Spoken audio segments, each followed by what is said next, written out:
43절, 45절. 보통 성경 봉독자가 안 올 때는 우리가 한 목소리로 함께 읽도록 하겠습니다. 약간의 작은 기대가 있었거든요. 그래서 우리 같이 예형이었는데 오늘 봉독이 우리 함께 43절부터 45절까지 말씀 한 목소리로 읽도록 하겠습니다. 시작. 너희끼리는 그렇게 해서는 안 된다. 너희 가운데서 누구든지 위대하게 되고자 하는 사람은 너희를 섬기는 사람이 되어야 하고, 너희 가운데서 누구든지 으뜸이 되고자 하는 사람은 모든 사람의 종이 되어야 한다. 인자는 섬김을 받으러 온 것이 아니라 섬기러 왔으며 많은 사람을 구원하기 위하여 삶을 목값으로 자기 목숨을 내주러 왔다. 아멘. 오늘 마가복음 5번째 시간이고 또 4월 첫 번째 주 예배입니다. 마가복음이 벌써 이제 10장까지 왔습니다. 절반을 지났는데 제가 창원쌤이랑 리뷰 시리즈에서도 얘기했는데 뭐 그것도 안 들으셨겠죠. 근데 거기서 보면 제가 아직까지 마가복음을 읽지 않은 성도들이 있으면 진짜 매너 없는 거다라고 얘기했습니다. 매너 없이 저와의 어떤 그 관계 속에서 매너를 지키려면 그래도 제가 무슨 1독하라고 했습니까? 2독하라고 했습니까? 마가복음 16장입니다. 16장. 16장. 여러분 화장실에서 읽어도 일주일이면 다 읽을 수 있는 성경입니다. 5주차부터 다시 잘 읽어주시고 함께 하셨으면 좋겠습니다. 오늘은 이제 우리가 1주부터 4주차까지는 예수 그리스도의 십자가를 지고 걸어가는 삶, 그 부활의 능력에 참여하는 삶에 대해서 나누었다면 이제 5주차부터는 예수 그리스도께서 우리에게 주신 영광과 그 은혜에 관한 이야기를 함께 나누어 보고자 합니다. 오늘 본문의 시작은 어떤 이야기로 시작되냐면 세베대의 아들인 야고보와 요한이 등장합니다. 야고보와 요한이 어느 날 예수님을 찾아가요. 그리고 예수님께 이렇게 묻습니다. 선생님, 우리가 요구하는 것은 무엇이든지 해주시기 바랍니다. 그러니까 야고보와 요한이 형제인데 예수님을 찾아가서 얘기하는 거죠. 주님, 다 이루어주세요. 우리 뜻을 좀 이루어주세요. 그러자 예수님께서 묻습니다. 너희는 내가 너희에게 무엇을 해주길 바라냐? 그래, 너네가 원하는 게 뭐야? 라고 물어보시죠. 그러자 이들이 이제 대답합니다. 선생님께서 영광을 받으실 때에 하나는 선생님의 오른쪽에 하나는 선생님의 왼쪽에 앉게 하여 주십시오. 어떤 장면인지 이해가 되십니까? 이제 제자들이 12명 있었잖아요. 근데 예수님이 곧 뭔가 영광을 받을 것 같은 그런 낌새가 있으니까 세베대의 아들인 야고보와 요한이 예수님을 몰래 찾아가요. 몰래 찾아가서 주님 부탁이 있습니다. 부탁을 좀 들어주십시오. 그래, 뭐냐? 주님 영광 받으실 때 오른쪽에 요한, 왼쪽에 야고보 앉혀주십시오. 그러니까 권력을 탐하는 두 형제의 모습이 등장합니다. 그리고 이러한 부탁을 한 것을 제자들이 알게 돼요. 그러자 41절 말씀에 보면 제가 준비하지 않았고 41절에 이렇게 기록됩니다. 그런데 열 제자가 이것을 듣고 야고보와 요한에게 분개하였다라고 기록됩니다. 그러니까 제자 중에 야고보와 요한이 오른팔 왼팔이 되고 싶은 거예요. 예수님의 오른팔 왼팔이 되어서 그 영광을 누리고 싶어서 예수님께 찾아가 부탁합니다. 주님, 우리를 오른쪽과 왼쪽에 앉혀주십시오. 그러자 그 이야기를 듣는 10명의 제자가 화가 나죠. 왜냐하면 내 자리인데 니네 둘만 그 자리에 앉으려고 하냐? 라고 하면서 약간의 분노가 일어납니다. 그러면서 그들이 다툼이 일어날 것 같으니까 이제 그 상황을 정리하시기 위해서 예수님께서 하시는 말씀이 우리가 오늘 함께 읽었던 본문의 말씀입니다. 우리 43절과 44절 말씀을 한 번 더 함께 읽도록 하겠습니다. 시작. 너희끼리는 그렇게 해서는 안 된다. 너희 가운데서 누구든지 위대하게 되고자 하는 사람은 너희를 섬기는 사람이 되어야 하고. 이렇게 있네요. 섬기는 사람이 되어야 하고 너희 가운데 누구든지 으뜸이 되고자 하는 사람은 모든 사람의 종이 되어야 한다. 오늘 이 말씀을 통해서 그리스도께서 우리에게 주신 은혜, 영광을 함께 나눠보고자 합니다. 도대체 이 말씀이 왜 은혜이냐? 또 섬기라고 하고 또 우리한테 순종하라고 하고 종이 되라고 하고 다른 사람을 섬기라고 하는 이야기가 어떻게 영광이냐라고 우리는 생각하게 됩니다. 그런데 우리가 이 말씀을 가지고 항상 배워왔을 때에는 섬김과 종이됨과 낮아짐과 다른 사람을 섬기고 크고자 하거든 남을 섬겨라. 저희 고등학교 학교 뭐라 그러죠? 교훈? 학교 그거거든요. 요기되자 당유인형. 배양영재 높으신 뜻. 이게 이제 저희 배지고등학교 뜻이었는데 아무튼 계속해서 섬기라는 이야기처럼 들리지만 이 말씀에 우리가 잊고 있는 하나의 핵심이 있습니다. 자, 너희 사람은 너희를 섬기는 사람이 되어야 된다. 근데 어떤 사람은 위대하게 되고자 하는 사람은 섬기는 사람이 되어야 된다. 그 다음 말씀을 봐도 모든 사람의 종이 되어야 된대요. 근데 이 종이 되는 사람이 어떻게 얘기합니까? 으뜸이 되고자 하는 사람은 누군가의 종이 되어야 된다라고 말씀합니다. 그러니까 이 말씀에서 전제하는 것은 위대하게 된다는 거죠. 으뜸이 된다는 겁니다. 그러니까 예수 그리스도께서 우리에게 주시는 영광은 우리로 위대하게 하시고 으뜸되게 하심의 은혜가 있습니다. 그리고 그것에 대한 조건이 바로 순종과 섬김의 삶을 살아가는 거죠. 순종하는 자들이, 섬기는 자들이, 누군가의 종이 되는 자들이 예수 그리스도에 의하여서 으뜸이 되고 또 위대한 사람이 된다라고 말씀하는 겁니다. 결국에 이 말씀을 통해서 예수 그리스도께서 우리에게 주시고자 하는 선물은 내가 이 땅에 십자가를 지기 위해 왔고 하나님의 아들로서 이 땅 가운데 십자가에 달렸고 너희들을 구원해 줬다. 그리고 너희들을 높이기를 원하는데 너희가 높임을 받으려면 어떻게? 남을 섬기며 순종하며 종이 되는 모습으로 살아가야 된다라고 말씀하는 겁니다. 결국에 이 말씀은 우리에게 영광을 주시기 위한 그리스도의 약속입니다. 우리를 위대하게 하시기 위한 그리스도의 약속이죠. 우리를 이 땅에서 으뜸가게 하시기 위한 예수 그리스도의 약속입니다. 그런데 이 영광과 으뜸됨의 조건은 우리가 섬기는 자가 되고 누군가의 종이 될 때 가능하다라고 말씀하는 겁니다. 이런 예수 그리스도의 원리는 세상의 작동 방식과는 완전히 다름을 알 수 있습니다.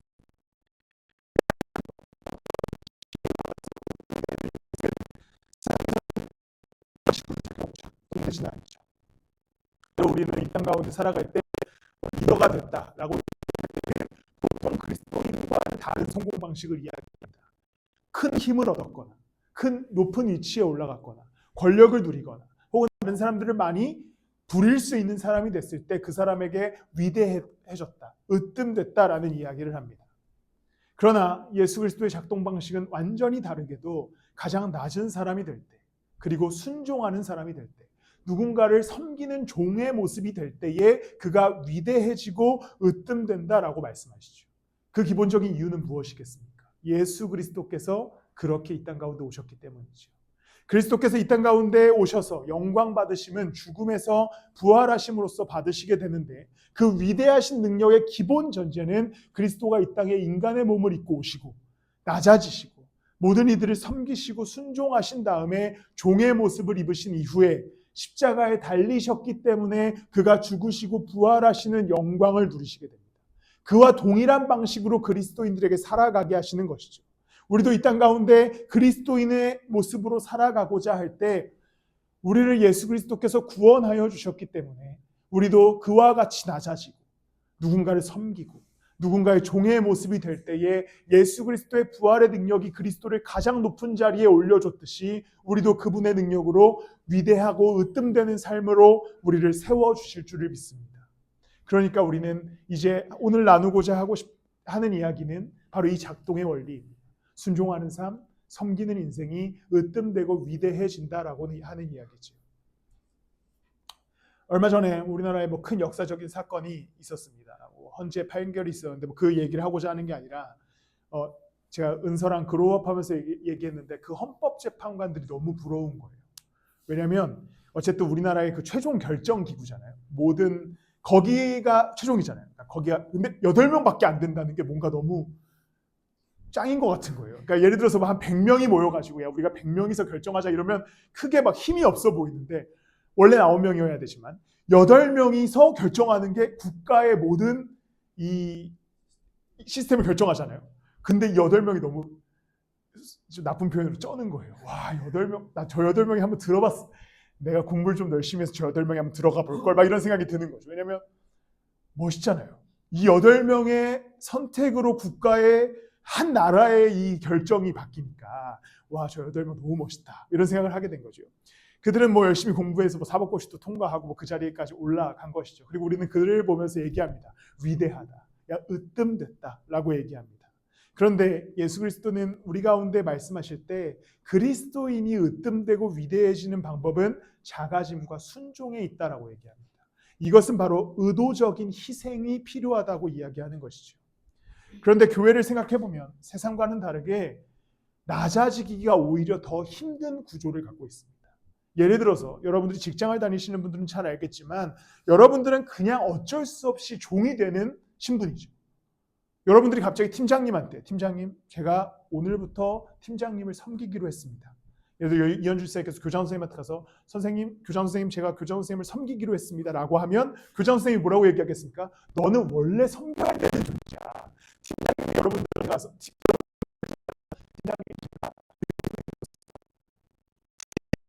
속으로 뭐라고 생각하세요?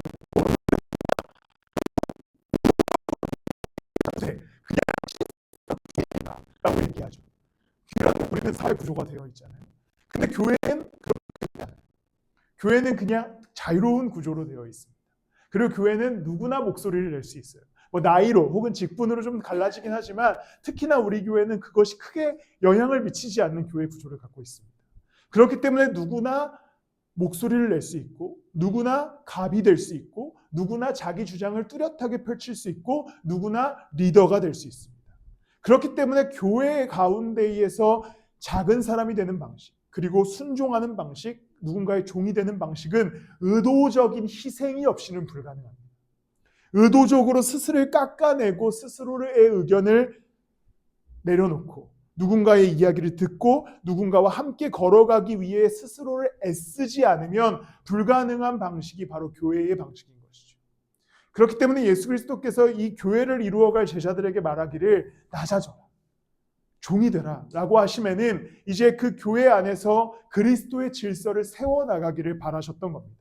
교회는 모두가 함께 모이는 공동체입니다. 나이로 또 혹은 어떤 사회적인 이유로 서로 예의를 갖추기도 하지만 사실은 이 예의가 의도적인 희생이 없이는 유지될 수 없는 것이죠.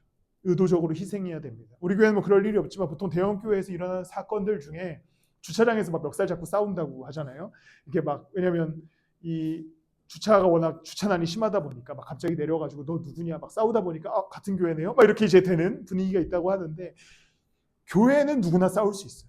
왜냐하면 우리는 계급이 나눠져 있지 않거든요. 만약에 여러분들이 팀장님 멱살을 못 잡죠. 팀장님한테 대들지 못하잖아요. 대드는 순간 바로 인사 조치가 발생할 수도 있고. 그런데 목사에겐 여러분들이 충분히 하실 수 있잖아요. 여기 계신 분들에게 충분히 여러분들에게 상대에게 나쁜 소리를 쏟아내도 잘리지 않습니다. 왜냐하면 여러분들이 갑이거든요. 여러분들에게는 많은 선택할 수 있는 교회들이 있기 때문이죠. 뭐 날 수틀리게 했어? 나 교회 떠날 거야. 여기서 교회를 수틀려서 못 떠나는 사람은 저밖에 없어요. 여러분 누구나 떠날 수 있습니다. 심지어 제 아내도 떠날 수 있어요. 나 수틀려서 못 가겠다. 당신 교회 못 가겠다. 어떡하지? 이렇게 되는 거죠. 농담처럼 얘기했지만 교회가 그만큼 아주 가벼운 구조로 되어 있습니다. 자유로운 구조로 되어 있어요. 그런 가운데 예수 그리스도께서 그리스도인들에게 얘기하실 때에 의도적으로 종이 되라. 의도적으로 희생해라. 의도적인 희생으로 낮은 자가 되어서 남을 섬기라고 말씀하시는 것이죠. 그리고 그것이 으뜸됨의 영광을 누리는 길이고 위대하다 칭찬받는 길이라고 말씀합니다. 그러니 이제 우리가 교회를 이루어감에 있어서 여러분들의 의도적인 희생이 필요합니다. 다른 사람의 이야기를 듣는 경청의 자세가 필요하고 다른 사람의 마음을 함께 나누는 공감의 자세가 필요합니다. 그리고 누군가를 위해서 한 걸음을 더 옮겨서 섬길 수 있는 섬김의 자세가 필요하고 우리 교회에 필요가 있는 자들을 위해서 나눌 수 있는 그러한 나눔의 자세가 필요합니다. 의도적인 희생, 의도적인 순종, 의도적인 낮아짐이 없이는 결코 교회가 굴러갈 수 없기 때문입니다. 그러니 사랑하는 성도 여러분, 이제 이 교회를 이루어가면서 오히려 여러분들이 영광받기 위하여 여러분들이 위대해지기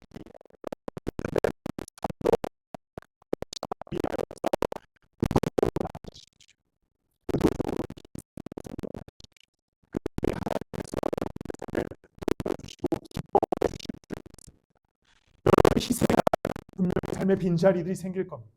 여러분들이 누군가에게 낮아짐을 섬기면 여러분 안에 상처가 남을 수도 있고 공허함이 남을 수도 있습니다. 그러나 우리가 희생하여서 누군가를 섬기고 우리가 낮아짐으로 다른 이들을 배려하고 함께 교회를 이루어갈 때 그 안에 담겨진 빈자리는 그리스도의 영광과 그리스도의 사랑으로 전부 다 채워주실 줄을 믿습니다. 그러니 여러분 낮아지는 것에 대해서 두려워하지 마십시오. 다른 사람들을 향해서 희생하는 것에 대해서 염려하지 마십시오.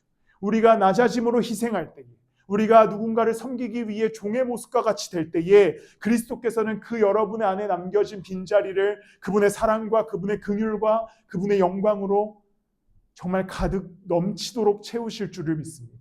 그러니 우리가 서로 섬기며 사랑하는 그러한 교회로, 또 나누는 배려하는 교회로 세워지기를 예수 그리스도의 이름으로 축복합니다. 고민했던 예화가 있는데 그냥 하도록 하겠습니다. 우리 교회가 이제 4년 차가 됐는데 스승의 날이 총 3번 지나갔죠.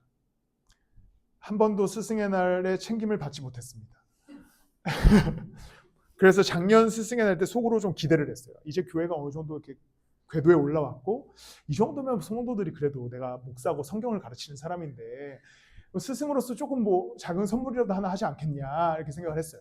그래서 약간 기대하는 마음에 교회를 왔었습니다. 근데 아무도 뭐 크게 이렇게 없더라고요. 그래서 속으로 또 생각을 했어요. 이들이 또 깜짝 이벤트를 준비하는구나. 이 목사를 위해서. 그래서 계속 예배 끝날 때까지, 나눔이 끝날 때까지 막 약간 두근두근거리는 마음이 다 가버리더라고요. 그래서 마음에 약간의 상처가 입혔습니다. 그리고선 첫 번째로 생각한 것은 내가 아직 스승의 자리에 못 올랐구나 라는 것이 첫 번째 생각이었고요. 두 번째는 이제 돌아가는 길에 이제 보통 주일 예배가 끝나면 많은 목사님들이 이제 교회에 리뷰를 막 올리시거든요. 전부 다 막 뭐 받은 거, 막 선물 받은 거, 파티한 거, 막 케이크 막 들고 막 생 난리를 치는 게 올라오는 거예요. 그래서 막 그러면서 점점 막 이 마음의 공허함과 슬픔과 절망과 스스로에 대한 자책과 막 무너짐이 있었습니다. 그리고 집에 가서 이렇게 스스로를 묵상하는데 뭐 내가 부족했지라는 생각이 든 거죠. 그러면서 되게 추잡하게 제가 제 자신에게 선물을 했습니다. 무슨 선물을 했냐면 책을 선물했어요. 책을. 저 워낙 책 읽는 걸 좋아하는 사람이라서 책을 5권을, 제 5권 사기가 쉽지 않은데 5권을 저한테 선물하면서 속으로 생각했습니다. 내가 아직 더 나은 스승이 되지 못했나 보다. 그 도깨비에 보면 그 도깨비라는 드라마를 보셨습니까? 거기 보면 그 귀신 이름이 뭐죠? 이엘이 했던 역할이 뭐죠? 삼신할매가 못된 선생님한테 찾아가서 그거밖에 그런 대사가 있어요. 그 정도밖에 안 됐니? 더 나은 스승일 수 없었니? 막 이걸 하나님께서 저한테 하시는 것처럼 들려져서 책을 더 읽어 공부하겠습니다 라는 마음으로 지나갔습니다. 그러면서 그 안에 이렇게 약간의 공허함이 있었습니다. 그런데 기도하는 가운데 하나님이 저에게 주셨던 그 당시의 이야기는 너 섬기러 왔는데, 섬기려고 담임 목사가 됐는데 그거 하나 못 받았다고 마음에 상처 입은 제 영혼을 보게 하셨어요. 기도하는 가운데 너의 추잡함을 봐라. 너의 이 버러지 같은 모습을 봐라. 당시 정말 그런 기도가 이래서 다음 달에 스승의 날이라 여러분들에게 뭔가를 강요하는 것이 아닙니다. 안 하셔도 됩니다. 그 뒤로 잘 혼자 위로받고 혼자 하나님 앞에서 은혜가 있었거든요. 그리고 사실 여러분들이 안 챙겨줘도 제 옛날 교회 우리 아이들이 꽃다발도 주고 했어요. 막 노래방 가서 스승의 날 노래도 불러주고. 어쨌든 그러면서 생각했습니다. 그래, 결국에 목사라는 자리는 섬기러 왔고 예수 그리스도도 이 땅 가운데 섬기러 오셔서 심지어 마지막에 얻은 결과가 죽음이었습니다. 배신이었죠. 십자가에 달리는 일이었습니다. 그러면 뭐 그거 하나 챙김받지 못한다고 해서 실망할 것이 아니라 오히려 더 낮은 자리로, 순종의 자리로, 섬김의 자리로 가야 된다라고 하는 묵상과 다짐이 있었습니다. 이것은 이제 우리에게도 동일합니다. 교회에서 여러분들이 인정받지 못할 수도 있습니다. 교회에서 여러분들을 박수 쳐주지 않을 수도 있어요. 교회라는 곳이 오히려 섬겨야 하고 사랑을 오히려 더 베풀어야 하고 더 긍휼의 마음을 가져야 하고 무언가 한 걸음을 더 나아가서 우리의 것을 나누어야 할 수도 있습니다. 그런데 그 작동 방식이 예수 그리스도의 작동 방식이기 때문에 우리가 그렇게 살아가기 시작할 때 예수 그리스도께서 우리 각 개인을 위대하다 여겨주실 것이며 우리가 세상에서 받지 못하는 보상을 그리스도의 보상으로 주실 것이고 결국에 그것은 우리의 삶이 위대해지고 마찬가지로 이 교회가 하나님 보시기에 위대하고 으뜸가는 교회가 될 줄을 믿습니다. 고린도전서 1장 10절 말씀을 함께 보도록 하겠습니다. 함께 읽겠습니다. 시작. 너희 형제 자매 여러분, 나는 우리 주 예수 그리스도의 이름으로 여러분에게 권면합니다.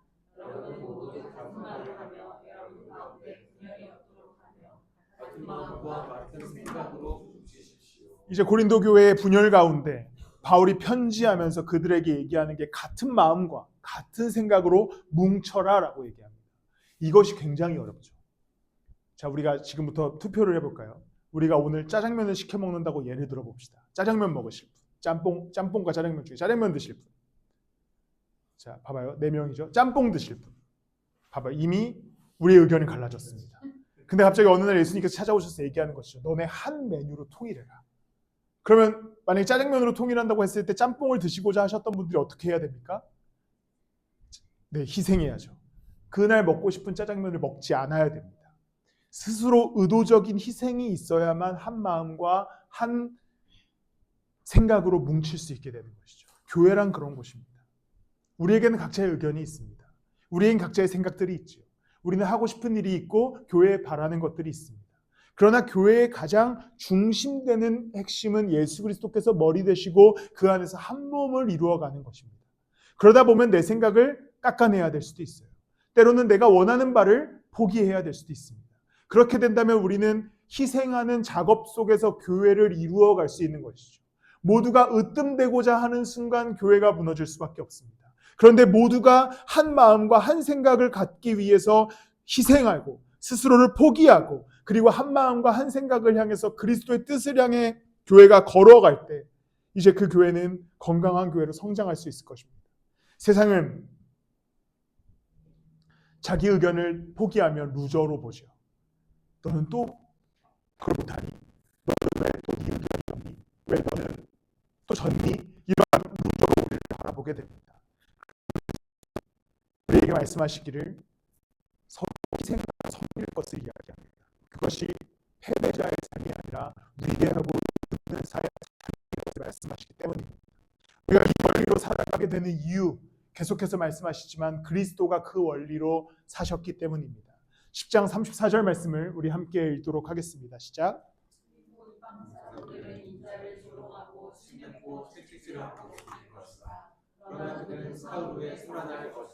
이 말씀에 기록되는 원리가 바로 순종과 섬김의 원리죠. 이방 사람들은 인자를 조롱하고 침뱉고 채찍질하고 심지어 죽인다고 얘기합니다. 이것이 가장 낮아지는 모습이죠. 의도적인 예수 그리스도의 희생이 등장하는 말씀입니다. 그러나 그는 사흘 후에 살아날 것이다 라고 말씀하시죠. 이것이 바로 위대해지는 역사입니다. 으뜸되는 일인 것이죠. 결국 이 한 문장에 등장하는 것이 바로 그리스도인의 원리입니다. 우리가 예수 그리스도를 따라 살아가다 보면, 교회를 이루다 보면, 또 우리가 함께 걸어가다 보면 조롱과 채찍질, 침뱉음까지는 없을지라도 우리를 희생해야 되고 우리를 내려놔야 되고 우리가 누군가를 섬겨야 되고 마음을 써야 되고 시간을 써야 되고 돈을 써야 될 수도 있습니다. 그러나 그렇게 우리가 낮아질 때에 예수 그리스도께서 부활하심의 영광을 누리셨던 것처럼 우리도 위대함과 으뜸됨의 영광을 누리게 될 줄을 믿습니다. 그러니 여러분 이제 교회를 이루어가면서 이 원리가 우리 교회의 원리가 되기를 소망합니다. 여러분 각 개인의 그리스도인됨의 삶이 바로 이 원리대로 살아가게 되기를 축복합니다. 이제 우리에게는 누군가가 으뜸되는 삶은 없습니다. 누군가가 위대해지는 인생도 없습니다. 오직 우리는 예수 그리스도만 영광 받으시기 위해서 나를 희생하고 나를 내려놓고 나를 깎아내야만 이제 세상의 작동 원리와 다른 방식으로 우리는 교회를 아름답게 성장시켜 나갈 줄을 믿습니다. 이 모든 원리, 이 그리스도의 원리가 우리 교회에 있기를 바랍니다. 세상의 방식과는 다를 수 있습니다. 또 시스템이 완벽하게 행정적으로 갖춰지지 않을 수도 있습니다. 재정을 사용함에도 있어서 우리가 이제 좀 이따 광고 때 얘기했지만 교회도 어려운데 무슨 산불 난 곳을 돕냐라고 이야기할 수도 있습니다.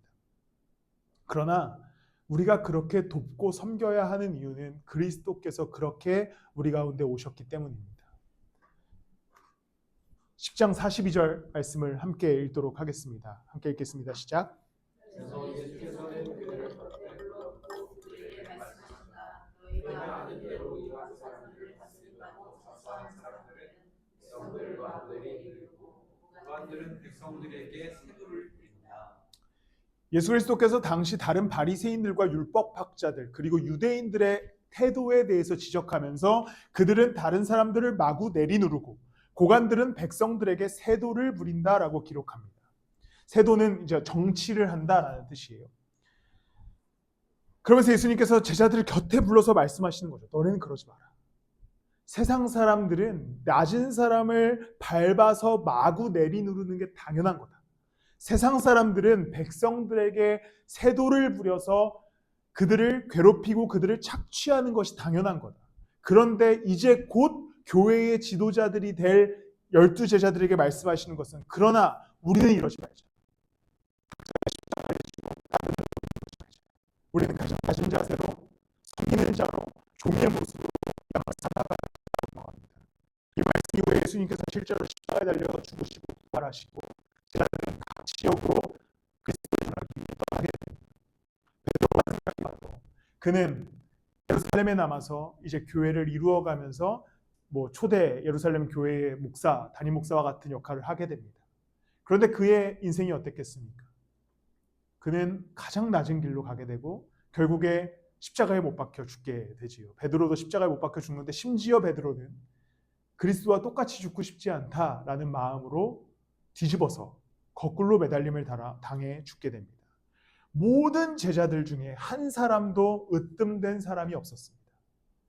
예수 그리스도의 영광을 누렸고 그리스도를 따라 살았지만 그리고 심지어 교회의 지도자들이 되었지만 그들의 삶은 항상 빈곤에 처했고 낮아졌고 교회를 섬기기 위해 스스로를 깎아내렸고 그리고 그 안에서 세상의 핍박 속에서 죽음을 당하게 됩니다. 그리고 이 특권은 그들이 그리스도의 부활에 참여하게 되고 그 영광에 참여하게 됨으로써 누리게 되는 것이죠. 그리고 이제 우리도 이제 그 영광에 참여하게 되기를 소망합니다. 세상의 방식이 우리 가운데 작동되다가 우리가 그 길을 쫓아가다가 결국에 우리는 지치고 쓰러지는 삶을 얻게 될 것입니다. 그러나 우리가 의도적인 희생과 순종과 섬김으로 예수 그리스도를 따라 살아갈 때에 그리스도께서는 우리를 기뻐하시고 우리를 영광스럽게 여기시고 우리를 가장 높은 자리에 올려주실 줄을 믿습니다. 우리 이제 함께 말씀 안에서 성찬하게 될 텐데요. 오늘 성찬은 어떤 방식으로 진행될 거냐면 제가 먼저 떡과 잔을 나누면 여러분들이 우리가 인원이 많지 않기 때문에 직접 떡을 떼어서 누군가에게 들고 가시면 됩니다. 그리고 떡을 먹여주시고 잔은 각자의 잔을 들고 있다가 이렇게 누군가가 따라주면 마시시면 됩니다. 좀 돌아다니셔야 돼요. 그러면서 어떻게 하냐면 서로 성찬하시고 서로 기도해 주십시오. 기도하는 이유는 여러분들이 그들을 섬기기 위함입니다. 좀 어색할 수도 있고 또 굉장히 낯간지러울 수 있지만 오늘의 성찬은 그렇게 진행하도록 하겠습니다. 또 어색하게 있을 분들을 향해서 먼저 다가가 주셔서 떡을 떼어 주시고 그리고 잔을 나눠 주십시오. 그 다음에 그 안에 담긴 마음은 내가 당신을 섬기겠습니다. 그리스도가 이 땅 가운데 몸에 인간의 몸을 입고 오셨듯이 나도 이 떡을 나누며 당신을 섬기겠습니다. 그리스도께서 우리를 위해 피 흘려 죽으셨듯 그 희생으로 나도 당신을 섬기겠습니다라고 하는 의도가 있습니다. 처음 해보는 것이고 어색하실 수 있겠지만 우리가 옛날에 한 3년 전에 수련회 가셨던 분들은 기억하겠지만 그 마음으로 같이 떡과 잔을 나누고 잠깐 서로를 위해 기도해주고 그리고 그렇게 하도록 하겠습니다.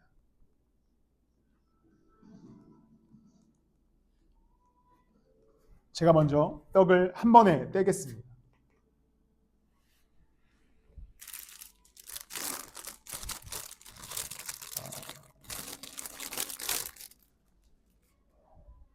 이것은 주님의 몸입니다.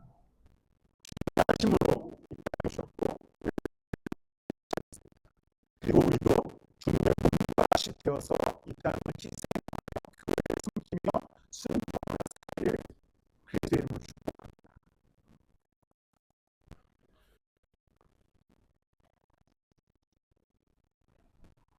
이것은 예수 그리스도의 피입니다. 가장 낮은 모습으로 오신 예수 그리스도께서 십자가에서 피 흘리셨습니다. 그것은 완전한 희생이었고 완전한 순종이었습니다. 그리고 그리스도인들에게 이 피를 나누시면서 말씀하시는 것은 너희도 그렇게 희생하고 순종하라는 것이지요. 이 시간 함께 잔을 나누시면서 그 희생의 마음으로 서로를 위해 기도하셨으면 좋겠습니다.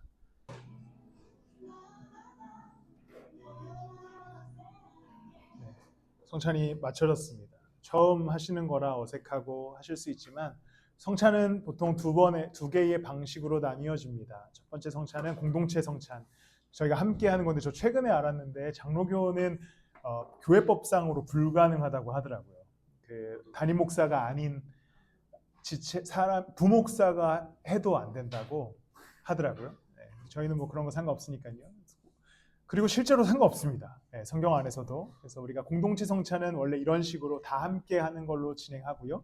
또한 그리스도의 십자가와 피를 묵상하면서 하는 성찬은 제가 집례합니다. 그래서 이번 우리 금요일 예배 또한 주일 다음 주 부활절 예배 때는 제가 혼자 집례하는 방식으로 여러분들이 익숙한 방식으로 성찬하도록 하겠습니다. 말씀을 마무리하겠습니다. 우리가 함께 이렇게 성찬한 이유는 예수 그리스도의 몸과 예수 그리스도의 피와 같이 우리도 희생하고 헌신하며 살아가겠다라고 하는 삶의 고백입니다. 예수님의 길은 사실 위대함을 향하는 길입니다. 예수 그리스도의 길은 영광을 누리기 위해서 가는 길입니다. 예수님께서도 실제로 최후에는 가장 큰 높임과 영광을 받으셨던 사망을 이기시고 죽음을 이기시는 그 놀라운 능력을 경험하셨기 때문입니다. 그리고 성도들에게 동일하게 말씀하시기를 너희도 이 길을 따라올 것에 대해서 명령하시지요. 그렇다면 우리에게도 동일하게 그 위대함, 그 영광스러움, 그분의 능력을 전부 다 주시기 위해서 그 길을 걸어오라고 하시는 겁니다. 우리의 삶도 예수님을 따를 때 결국에는 그분의 영광, 그분의 위대함, 그분의 으뜸됨을 누리게 될 줄을 믿습니다.